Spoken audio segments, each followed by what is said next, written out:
آج کے ماحول اور معاشرے میں مسلمان کبھی کوئی دن مناتا ہے، کبھی کوئی گھڑی میں خوشی مناتا ہے، کبھی کوئی مہینہ، کبھی کوئی زمانہ وہ مناتا ہے۔ جیسے اسلامی سال کا پہلا مہینہ محرم الحرام جب آتا ہے تو مسلمان اس میں ماتم مناتا ہے۔ حضرت حسین رضی اللہ عنہ کی شہادت کے نام پر ہمارے معاشرے میں اس مہینے کو ماتم کے حوالے کر دیا جاتا ہے۔ ربیع الاول کا مہینہ آتا ہے، اس میں جناب محمد الرسول اللہ صلی اللہ علیہ وسلم کی دنیا میں تشریف لانے، میلاد اور آپ کی پیدائش کی خوشی منائی جاتی ہے۔ اور رجب کا مہینہ جب آتا ہے اس میں ہمارے معاشرے میں یہ ایک بیماری چل پڑی ہے کہ اس میں شب معراج منایا جاتا ہے۔ 27ویں رات جس کو لوگ شب معراج کے نام سے جانتے اور اس رات کو مناتے ہیں۔ آج 26 رجب ہے، آج جو رات آئے گی وہ 27 رجب کی رات ہے، کل 27 کا دن ہے۔ بڑے اہتمام سے لوگ آج کی رات شب معراج اس میں رات جاگتے ہیں، اس کو ایک خوشی اور تہوار کے طور پر مناتے ہیں، پھر کل کے دن ضروری سمجھتے ہوئے روزہ رکھتے ہیں۔ جبکہ آپ دیکھیں چاہے محرم ہو، محرم میں ماتم منانے کا نہ اسلامی رواج ہے، نہ اسلام اور شریعت کا حکم۔ ربیع الاول میں جناب محمد الرسول اللہ صلی اللہ علیہ وسلم کے تشریف لانے کی خوشی منائی جاتی ہے۔ خوشی واقعتاً ہر ایک مسلمان کو ہونا چاہیے اور یہ ایمان کی علامت ہے، لیکن وہیں پر حضور اکرم علیہ الصلاۃ والسلام کا وصال اور آپ دنیا سے تشریف لے گئے اسی مہینے میں اس کو نظر انداز کر دیتے ہیں، اس کو بھول جاتے ہیں۔ یہ ناانصافی کی بات ہے۔ حضور علیہ الصلاۃ والسلام کی سیرت کے ساتھ بہت بڑا ظلم اور ناانصافی ہے۔ اسی طرح جب رجب کا مہینہ آتا ہے اس میں 27 رجب میں لوگ شب معراج کے نام سے لوگوں میں یہ مشہور ہو گیا۔ گزشتہ جمعہ بھی میں نے یہ اس بات کی طرف اشارہ کیا تھا۔ رجب کے مہینے میں جناب محمد الرسول اللہ صلی اللہ علیہ وسلم کی معراج ہوئی ہو، یہ کوئی یقینی بات نہیں ہے، یہ 100% 100% پکی بات نہیں ہے۔ اتنا سیرت اور تاریخ کی کتابوں میں الگ الگ باتیں ملتی ہیں، کون سے تاریخ میں ہوئی اس میں بھی علماء نے الگ الگ تاریخیں بیان کی۔ کس مہینے میں ہوا رجب، کس مہینے میں معراج کا سفر ہوا، وہ مہینہ بھی کوئی کچھ بتاتا ہے، کوئی کچھ بتاتا ہے۔ کس سال میں ہوا وہ بھی کوئی کچھ اور کوئی کچھ بتاتا ہے۔ کہاں سے ہوا، بعض مکہ کعبۃ اللہ کے پاس سے بتاتے ہیں، بعض کسی کے گھر سے بتاتے ہیں، ام ہانی کے گھر سے بتاتے ہیں، بعض حضرت عائشہ رضی اللہ عنہا کے گھر سے بتاتے ہیں۔ سوال یہ ہوتا ہے حضرات صحابہ رضی اللہ عنہم اجمعین، نعوذ باللہ ثم نعوذ باللہ ثم نعوذ باللہ، کیا ان کے یادداشت کی کمی اور کمزوری تھی کہ وہ حضور کی تاریخ پیدائش کو یاد نہیں رکھ سکے، وہ معراج کی تاریخ کو یاد نہیں رکھ سکے؟ حضور کی تاریخ پیدائش کوئی 3 ربیع الاول کہتا ہے، کوئی 4 ربیع الاول کہتا ہے، کوئی 13 ربیع الاول، کوئی 7، کوئی 8، مشہور ہے 12 ربیع الاول۔ معراج کے بارے میں کوئی کہتا ہے رجب، کوئی بیان کرتا ہے ربیع الاول، کوئی کہتا ہے محرم، الگ الگ تاریخیں۔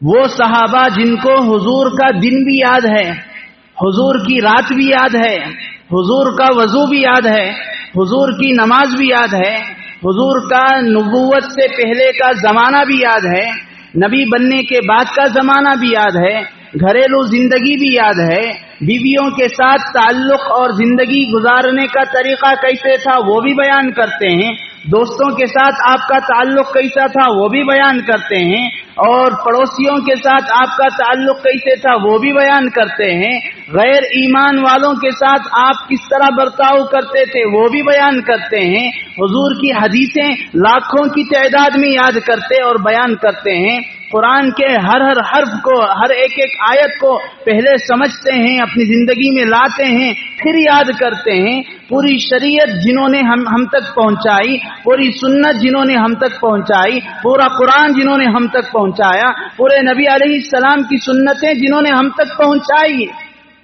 نعوذ باللہ کیا وہ حضور کی تاریخ پیدائش کو بھول گئے؟ نعوذ باللہ کیا وہ معراج کی تاریخ کو بھول گئے؟ کیوں یاد نہیں ہے صحابہ کو؟ کیوں سارے کے سارے ایک تاریخ بیان نہیں کر رہے ہیں؟ کیوں سارے کے سارے ایک مہینہ بیان نہیں کر رہے ہیں؟ کیوں سارے کے سارے ایک ہو کر ایک بات کیوں نہیں؟ کوئی کچھ کہہ رہا ہے۔ سمجھنے کی بات ہے، سوچنے کی بات ہے، عقل پر زور ڈالنے کی بات ہے۔ معلوم ہوتا ہے علماء نے فرمایا اس کا اہتمام نہیں تھا، انہیں معلوم تھا حضور علیہ السلام کی صحبت اور تربیت میں وہ لوگ تھے جس کی وجہ سے ان کی تربیت ہو چکی تھی کہ ان تاریخوں کو یاد رکھ کر بیان کریں گے تو امت آگے چل کر بدعات میں پڑ جائے گی، خرافات میں لگ جائے گی، الگ الگ رسم میں پڑ جائے گی۔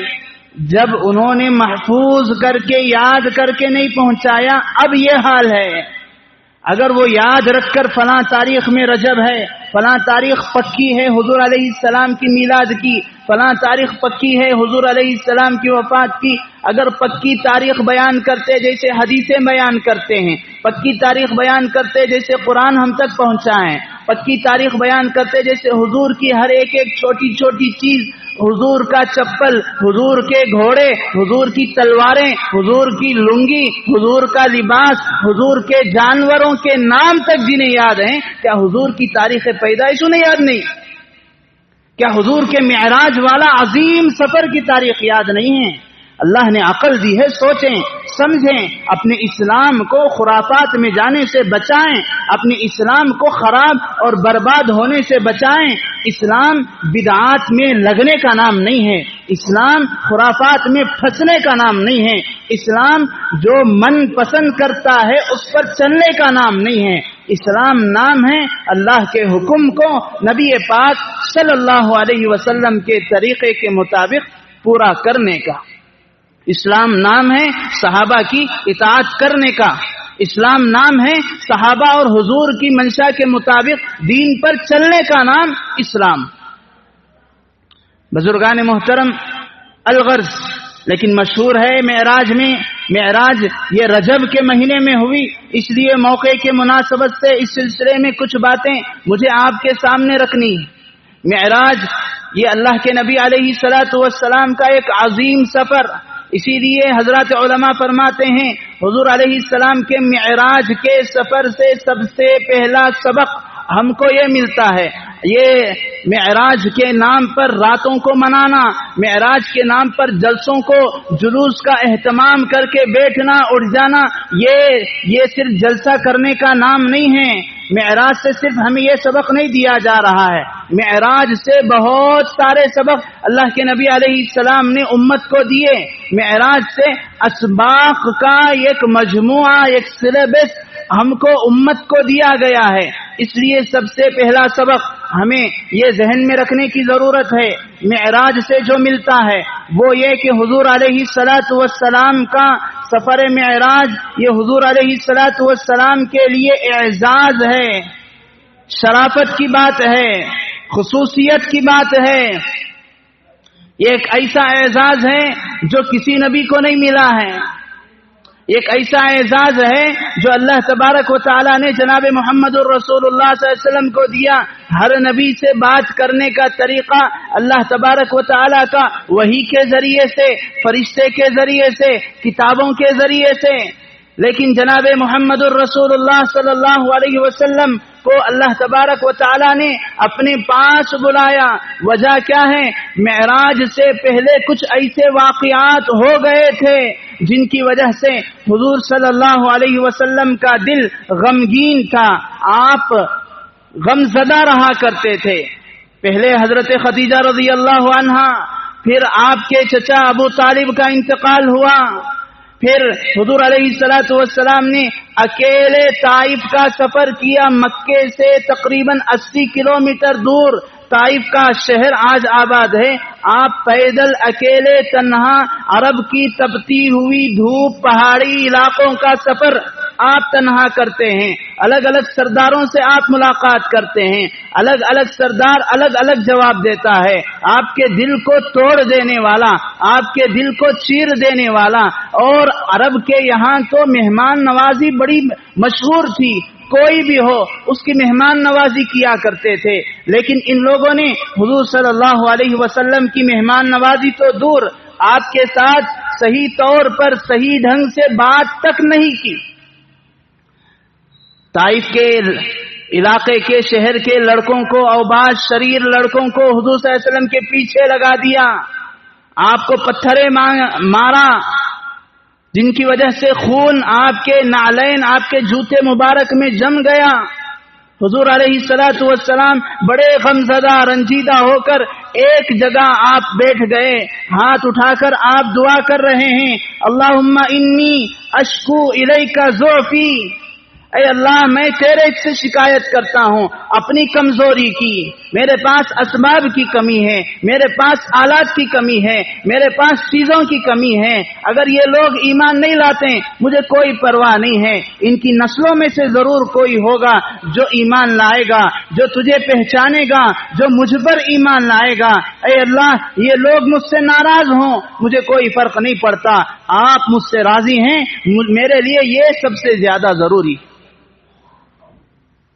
ایسی حالت میں ان واقعات کے بعد اللہ تبارک و تعالی نے آپ کے مقام کو اور آپ کے غم کو دور کرنے کے لیے، مقام کو بلند کرنے کے لیے اللہ تبارک و تعالی نے آپ کو یہ اعزاز، معراج والا اعزاز بخشا، فضیلت، اسپیشلٹی آپ کو یہ دی جو کسی نبی کو نہیں ملی۔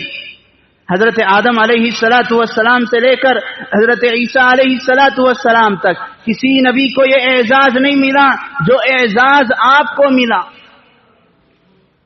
دوسرا سبق، حضور علیہ الصلوۃ والسلام کے لیے سفر معراج یہ آپ کا ایک معجزہ ہے۔ معجزہ کسے کہتے ہیں؟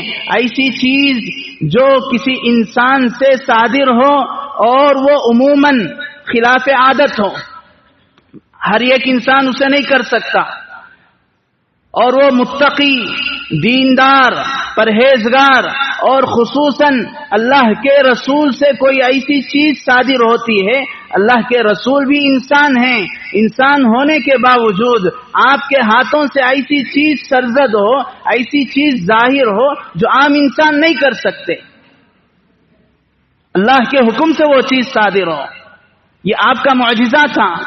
آپ علیہ الصلوۃ والسلام کو راتوں رات کے کچھ حصے میں، پوری رات میں نہیں، آپ کو زمین سے زمین تک کا، یعنی کعبۃ اللہ سے بیت المقدس قبلہ اول تک کا سفر، قبلہ ثانی یعنی کعبۃ اللہ سے قبلہ اول بیت المقدس کا سفر، پھر وہاں سے آسمانوں کا سفر، پہلے، دوسرے، تیسرے، چوتھے، پانچویں، چھٹے، ساتویں آسمان، پھر عرش تک، پھر اللہ تبارک و تعالیٰ کی کرسی تک، پھر جنت کا معائنہ، پھر جہنم کے جو عذابات الگ الگ دیے گئے لوگوں کو اس کا نظارہ آپ نے دیکھا، پھر راتوں رات آپ بیت المقدس میں واپسی ہوئی، پھر سارے انبیاء کی آپ نے امامت کی، آپ کو امام الانبیاء کا خطاب وہیں پر آپ کو دیا گیا کہ آپ آئے ہیں، آپ نے امامت کی ہے، پیچھے بڑے بڑے انبیاء ہیں سارے انبیاء ہوں، چاہے وہ آدم، چاہے وہ نوح، چاہے وہ ادریس، چاہے وہ یوسف، چاہے وہ ابراہیم، چاہے وہ حضرت موسیٰ،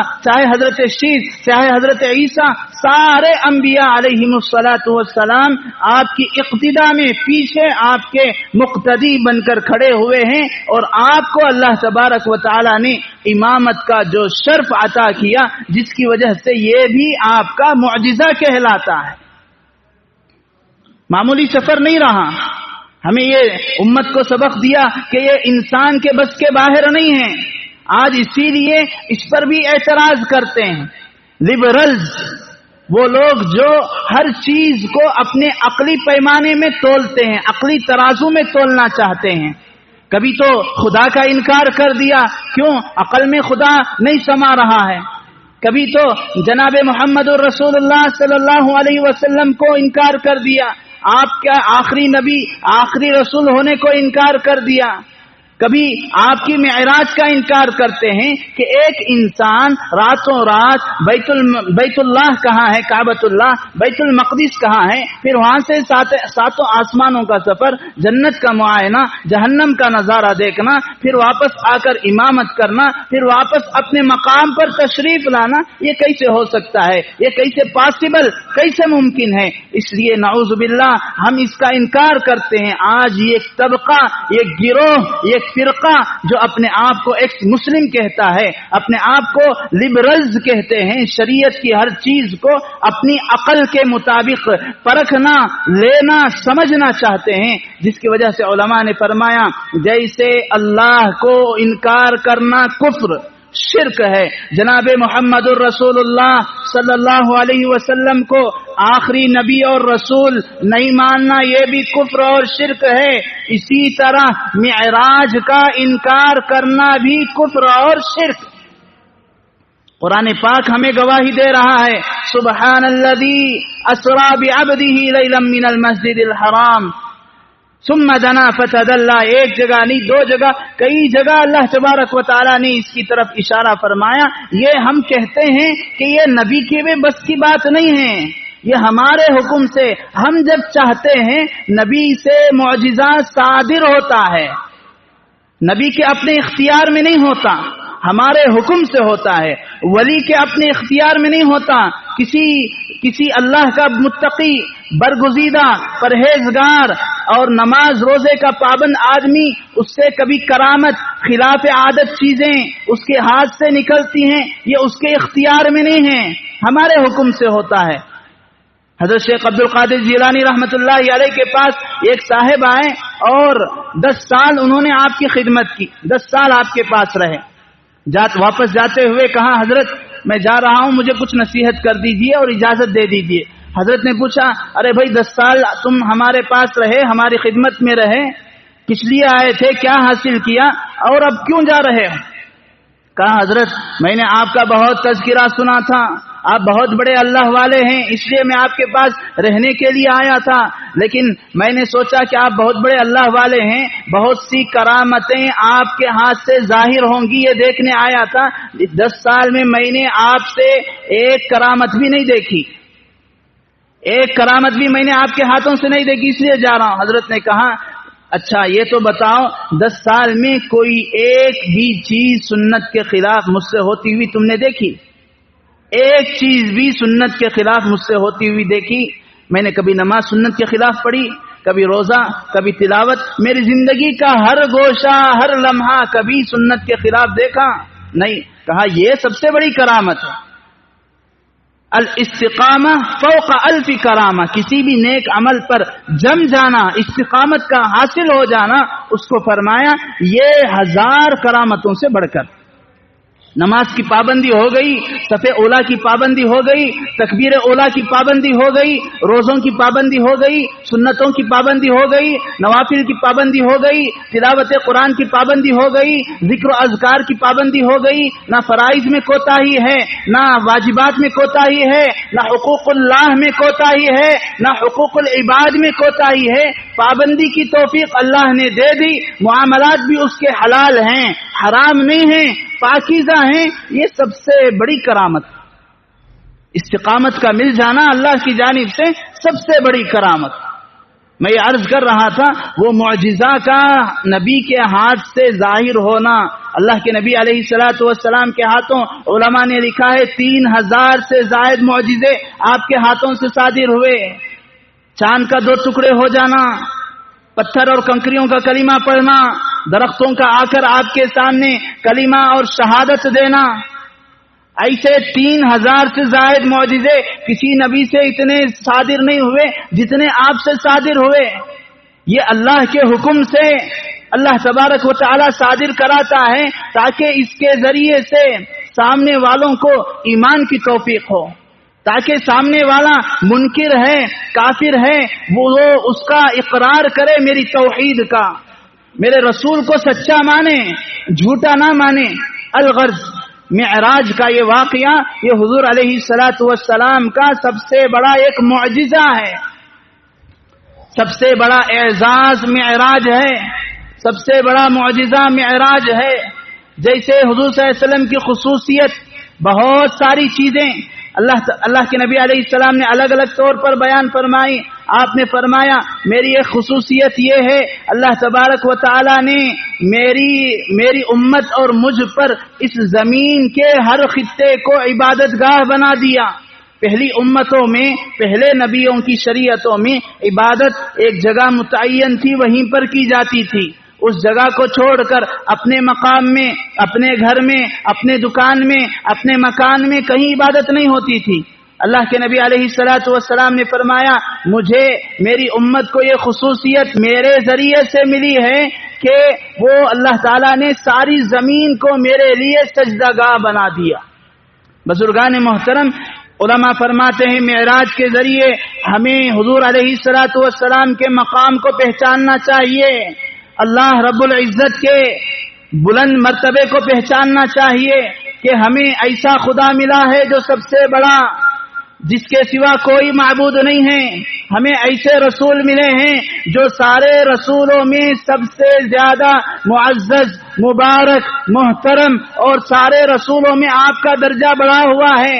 اس خدا کے بعد ہمیں اور کسی خدا کی ضرورت نہیں۔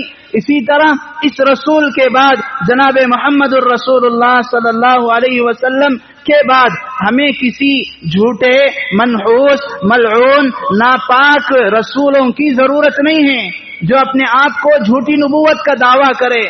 الگ الگ فرقے الگ الگ نام سے جنم لے رہے ہیں جو حضور علیہ الصلوۃ والسلام کے بعد نبوت کا دعویٰ کر رہے ہیں، اپنے آپ کو نبی بتا رہے ہیں، اپنے آپ کو مہدی بتا رہے ہیں، اپنے آپ کو عیسیٰ بتا رہے ہیں، اپنے آپ کو الگ الگ الگ الگ لیول پر لا کر آخر میں ان کا مقصد، ان کا گول، ان کا نشانہ یہی ہے جناب رسول اللہ صلی اللہ علیہ وسلم کے بعد رسول ہونے کا دعویٰ کریں۔ اس لیے معراج سے یہ ہمیں سبق ملتا ہے، ہمیں ایسے رسول دیے گئے ہیں جو تا قیامت رسول ہیں۔ آپ کی رسالت قیامت اور اس کے بعد بھی چلے گی۔ آپ کی رسالت کی انتہا نہیں ہے، جیسے رب کی توحید کی انتہا نہیں ہے، اسی طرح آپ کی رسالت کی بھی کوئی انتہا نہیں، قیامت تک بھی ہے۔ قیامت کے بعد جنت تک بھی آپ کی رسالت، آپ علیہ الصلوۃ والسلام کا آخری نبی ہونے کا یہ مطلب کہ آپ خاتم النبیین۔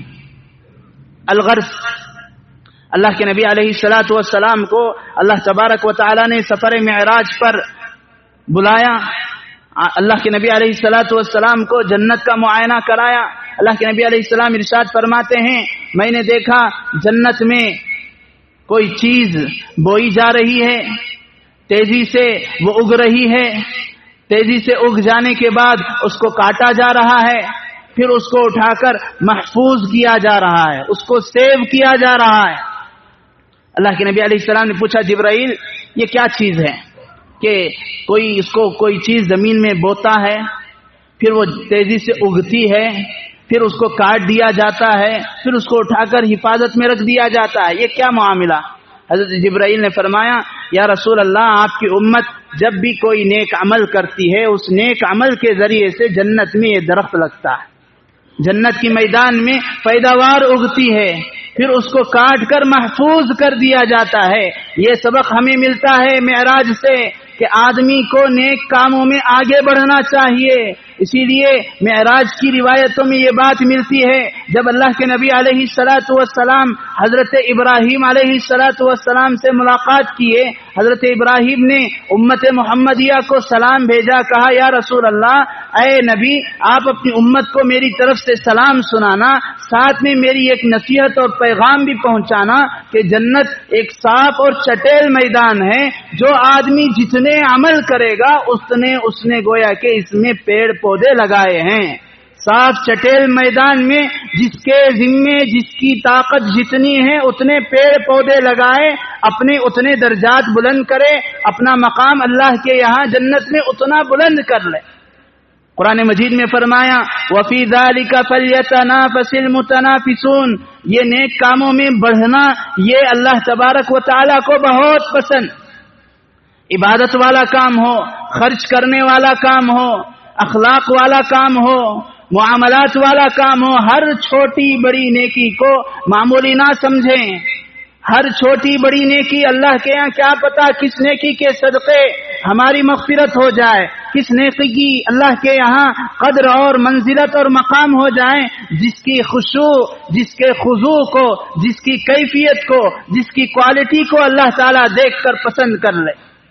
اللہ کے نبی علیہ الصلوۃ والسلام کو جنت کے درجات دکھانے کے بعد آپ کو جہنم کے نظارے دکھائے گئے.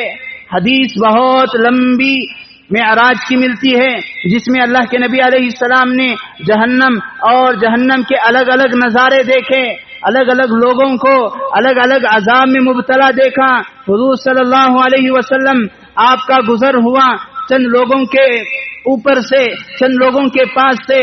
آپ علیہ الصلوۃ والسلام فرماتے ہیں بطونہم کالبیوت، میں نے دیکھا ان کے پیٹ بڑے بڑے گھر کی طرح ہیں، اتنے بڑے جس میں آدمی رہ سکتا ہے، اور وہ ویزیبل ہیں. اندر اس کے پیٹ میں کیا کچھ ہو رہا ہے باہر سے نظر آ رہا ہے. بطونہم کالبیوت تری من خارج بطونہم، پیٹ کے باہر سے پیٹ کے اندر کا منظر نظر آ رہا ہے. سانپ ہیں، چوہے ہیں، اژدہے اس کے پیٹ میں ہیں. حضرت جبرائیل سے رسول اللہ صلی اللہ علیہ وسلم نے پوچھا جبرائیل یہ کون لوگ ہیں اور انہیں کیوں اس طرح کا عذاب دیا جا رہا ہے؟ حضرت جبرائیل نے کہا یا رسول اللہ یہ وہ لوگ ہیں ہم اکلۃ الربا، یہ معمولی لوگ نہیں ہیں، یہ سود کھانے والے لوگ ہیں، یہ بیاج کھانے والے لوگ ہیں، یہ کسی کی ضرورت میں رقم دے کر اس کی ضرورت کا فائدہ اٹھاتے ہوئے اس پر پرسنٹ لگانے والے لوگ ہیں. ان کے اندر ہمدردی نہیں ہے، غمخواری نہیں ہے، جذبہ نہیں ہے کسی کے تعاون کرنے کا، کسی کی ضرورت سے فائدہ اٹھانا ان کی عادت بن چکی ہے. کرایہ وقت پر نہ دے یہ انٹرسٹ لگاتے ہیں، قرض وقت پر نہ دے انٹرسٹ لگاتے ہیں. ہر معاملے میں ان کی عادت میں سود ان کی گھٹی میں پڑ چکا ہے، جس کی وجہ سے آپ دیکھ رہے ہیں ان کے پیٹ میں آگ بھی ہے، ان کے پیٹ میں چوہے بھی ہیں، ان کے پیٹ میں اژدہا بھی ہے، ان کے پیٹ میں الگ الگ جانور اندر پھر رہے ہیں، گھوم رہے ہیں. اتنا بڑا ان کا پیٹ ہو چکا ہے کہ کوئی آدمی اس کے اندر آرام سے رہ سکتا ہے. حدیث میں جو لفظ استعمال کیا ان کے پیٹ گھروں کی طرح ہیں. بطونہم کالبیوت. آج ہمارے معاشرے کا، ہمارے سوسائٹی کا ایک ناسور سب سے بڑا مصیبت، سب سے بڑا گناہ، جس میں ہر ایک تقریباً عموماً کیا نمازی، کیا حافظ، کیا روزے دار، کیا صف اولیٰ کا پابند، ہر ایک اس میں ملوث ہو چکا ہے. اس کو لت لگ چکی ہے سود انٹرسٹ کی. اللہ کے نبی علیہ السلام نے فرمایا ایک وقت قیامت کے قریب ایسا آئے گا لوگ سود سے بچنا ان کے لیے بہت مشکل، وہ سود کے کچھ نہ کچھ، انٹرسٹ کے کچھ نہ کچھ حصے میں ملوث ہو جائیں گے. اللہ تعالیٰ نے یوں ہی نہیں فرمایا فَأْذَنُوا بِحَرْبٍ مِّنَ اللَّهِ، سود لینے والوں، سود دینے والوں، سود لکھنے والوں، سود کی طرف رہبری کرنے والوں، سود کا مشورہ دینے والوں، سب کو اللہ کے نبی علیہ السلام نے فرمایا اس پر اللہ کی لعنت، میری لعنت ہے اس کے اوپر. اللہ تبارک و تعالی اس سے میدان جنگ میں آنے کا چیلنج دے رہے ہیں. فَأْذَنُوا بِحَرْبٍ مِّنَ اللَّهِ، وہ آئے میرے ساتھ مقابلہ کرے، میرے ساتھ جنگ کرے. اس میں کیا ہمت ہو سکتی ہے اللہ سے جنگ لڑنے کی؟ ہمیں ہمارے سے زیادہ پوزیشن والے سے لڑنے کی طاقت نہیں ہے. جس کے پاس پاور ہے، جس کے پاس کرسی ہے، جس کے پاس بادشاہت ہے، وہ تو بادشاہوں کا بادشاہ ہے، احکم الحاکمین ہے. اس کے ارادے مشیت سے کے بغیر ایک پتا تک ہل نہیں سکتا. سارے بادشاہ، ساری طاقت، ساری کرسیاں، ساری سلطنت، ساری حکومت سب اس کے قبضے قدرت میں. اس لیے یہ ہمیں سبق ملتا ہے معراج کے سفر سے. حضور علیہ السلام نے دیکھا، اسی لیے علماء فرماتے معراج کیوں کرایا اللہ نے؟ ایک مقصد آپ کو تسلی دینا تھا، آپ کے دل کے بوجھ کو ہلکا کرنا تھا. دوسرا یہ جہنم کے مناظر دکھا کر امت تک پیغام دینا تھا. دیکھو یہ سود خور کا انجام ہے، یہ حرام خور کا انجام ہے، حرام کھانے والے کا انجام ہے. آپ آگے بڑھتے ہیں، آپ دیکھتے ہیں کہ بعض عورتیں ہیں، ان کی آوازیں کتوں کی سی آوازیں ہو گئی ہیں، چیختی ہیں، کتوں کے بھونکنے کی آواز آتی ہے. حضرت نبی اکرم صلی اللہ علیہ وسلم نے پوچھا جبرائیل سے، یہ کون سی عورتیں ہیں، کیوں ان کی آوازیں ایسی ہو گئی؟ جبرائیل نے کہا، یا رسول اللہ، یہ وہ عورتیں ہیں جو اپنے شوہروں کے سامنے زبان دراز کرتی ہیں، شوہروں کے ساتھ لڑتی ہیں، گالی گلوچ کرتی ہیں، زبان کھولتی ہیں تو سامنے والا اللہ سے عافیت مانگتا ہے. یہ وہ عورتیں ہیں. اسی لیے ایک اور روایت میں آپ نے فرمایا، میں نے جہنم میں عورتوں کو مردوں سے زیادہ جلتا ہوا دیکھا ہے، مردوں کی تعداد سے زیادہ عورتوں کو جلتا دیکھا. پوچھا یا رسول اللہ کیوں؟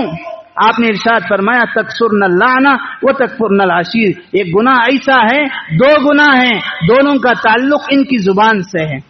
نمبر ایک، یہ لعن طعن زیادہ کرتی ہیں، بد دعائیں زیادہ کرتی ہیں، ستیہ ناش ہو، پلید ہو، الگ الگ الفاظ میں اپنی اولاد کو، اپنے سامنے والے کو کوستی ہیں.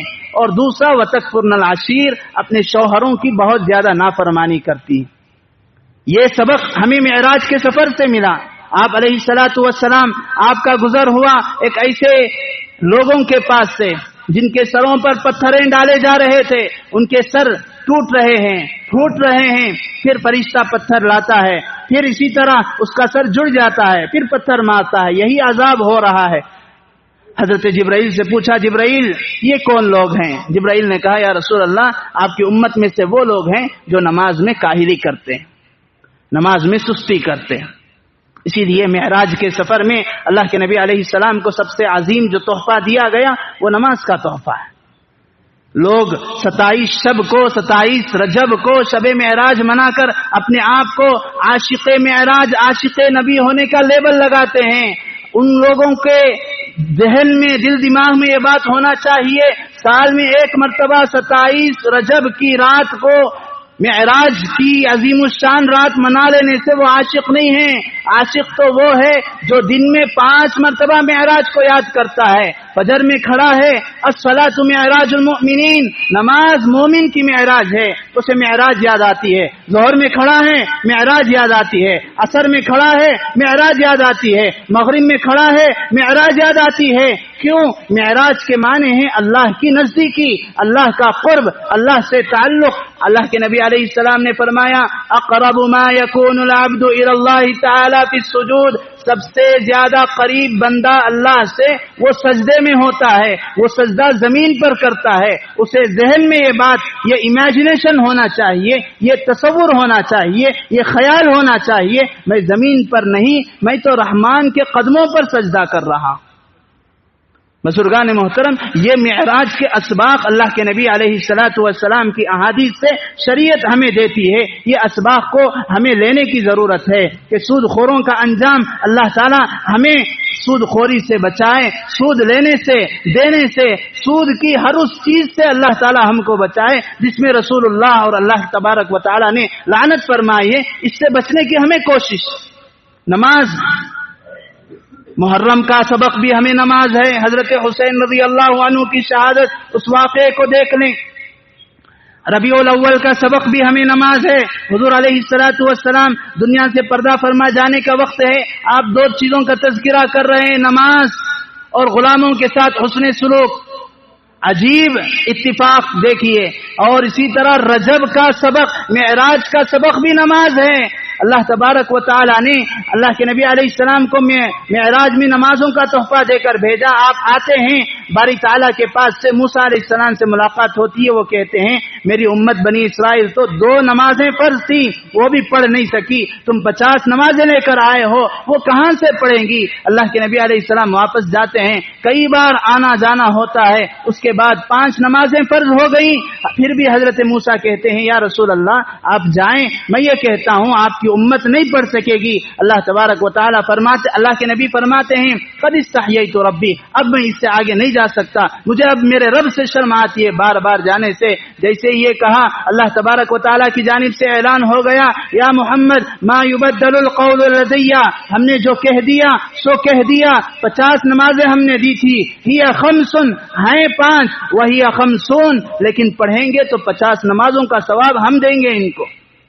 یہ معراج سے ملنے والے اسباق ہیں کہ اللہ کے نبی علیہ السلام کے لیے معراج یہ اعزاز بھی ہے, یہ آپ کا معجزہ بھی ہے, اور ساتھ میں آپ کے مقام کو امت کے سامنے لایا گیا کہ ہمیں ایسے نبی ملے ہیں جن کے بعد ہمیں کسی جھوٹے نبی کی نبوت کی کوئی ضرورت نہیں ہے. ہمیں آپ کے مقام کو پہچاننا ہے. جب اتنے بڑے نبی ہمیں دیے گئے ہیں, آپ کی امت کا مقام بھی ذمہ داری بھی بڑی ہے. اللہ تبارک و تعالی کہنے سننے سے زیادہ سمجھنے اور صحیح معنوں میں معراج سے جو ہمیں اسباق ملے ہیں ان اسباق کو ہمیں اپنی زندگی میں لانے کی توفیق نصیب فرمائیں.